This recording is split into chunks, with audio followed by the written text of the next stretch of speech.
বন্ধুরা, আজকে আবার নিয়েছি নিরামিষ এঁচড়।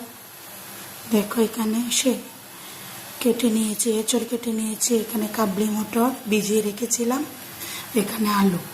এঁচড়গুলি একটু সেদ্ধ করে নেব, এখন আলুগুলো ভেজে নেব এবং কাবলি মটরগুলিও সেদ্ধ করে নেব, তারপর আবার তোমাদের দেখাচ্ছি। দেখো বন্ধুরা, এখানে এঁচড়গুলি সেদ্ধ করে নিয়েছি, আলুগুলি সেদ্ধ করে নিয়েছি। এখন এগুলি ভেজে নেব। আর এঁচড়ের জন্য মশলা নিয়েছি, গুঁড়ো মশলা, এখানে জিরের গুঁড়ো, ধনের গুঁড়ো, হলুদের গুঁড়ো, লবণ আর মরিচের গুঁড়ো। আর এখানে এগুলি পেস্ট করে নেব। এখানে নিয়েছি কাঁচামরিচ, আদা, কাজু বাদাম, চারমগজ, আর এখানে গুঁড়ো ছানা। এখানে গুঁড়ো ছানা নিয়েছি, গুঁড়ো ছানাটা মশলার সাথে পেস্ট করে এঁচড়ে দেব। আর এখানে ছানাগুলি, কাবলি মটরগুলি সেদ্ধ করে নিয়েছি, এগুলি ভেজে নেব। ভাজাভুজি করে আবার তোমাদের দেখাচ্ছি। দেখো বন্ধুরা, এখানে আলুগুলো ভেজে নিয়েছি, এখানে এঁচড় আর কাবলি মটরগুলি ভাজা করছি। আর এখানে যে মশলাগুলি রেখেছি এগুলি পেস্ট করে নেব, মিক্সচারে পেস্ট করে নেব।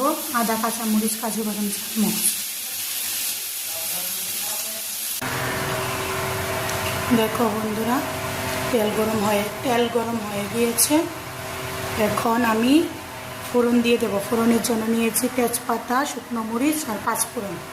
ফোড়ন দিয়ে দিচ্ছি।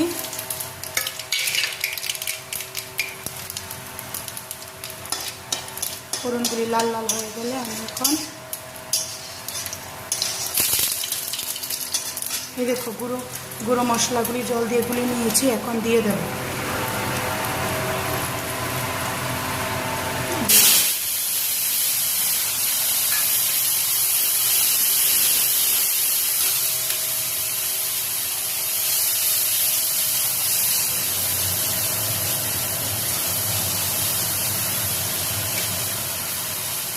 দেখো গুঁড়ো মশলাগুলি ভাজা হয়ে গেছে।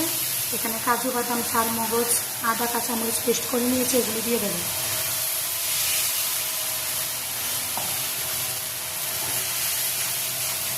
দিয়ে সবগুলি একসাথে ভালো করে নাড়িয়ে মিশিয়ে নেব।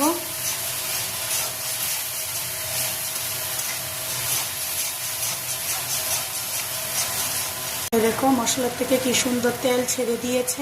দেখো বন্ধুরা, মশলার থেকে কি সুন্দর তেল ছেড়ে দিয়েছে।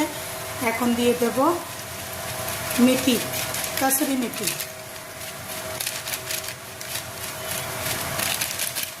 দিয়ে দিলাম কাসুরি মেথি। দেখো বন্ধুরা, কি সুন্দর তেল ছেড়ে দিয়েছে মশলা।